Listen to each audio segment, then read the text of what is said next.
Shalom et bienvenue dans ce média alors que ce matin encore nous allons prendre une nouvelle envolée spirituelle. Aujourd'hui nous allons parler d'un phénomène important qui impacte la vie de chacun d'entre nous. Mais avant, avez-vous jamais entendu parler du cyclone?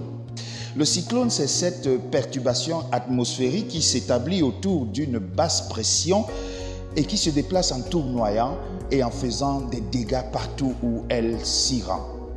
On connaît ça et là des cyclones qui ont détruit des familles, qui ont détruit des vies et qui ont perturbé durablement l'environnement. Vous savez, notre vie est jonchée de tempêtes, d'ouragans et aussi de cyclones.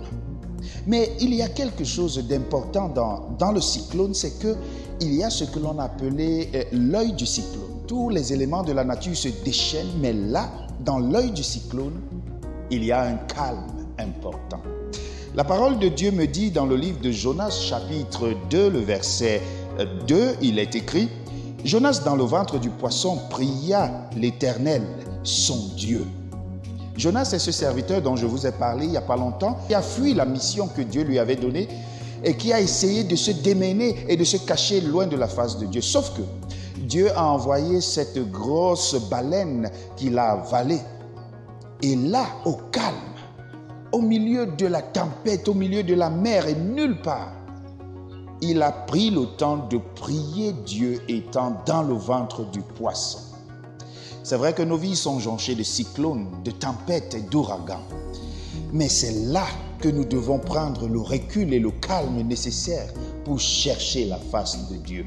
Parce que c'est dans la tempête que l'on retrouve Dieu. C'est dans le cyclone que l'on retrouve Dieu. C'est dans la fournaise ardente que l'on retrouve Dieu.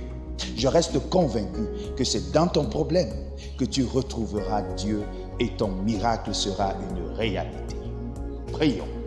Notre Dieu, notre Père, nous te bénissons de faire toujours la place pour que nous puissions avoir un moment de repos auprès de toi.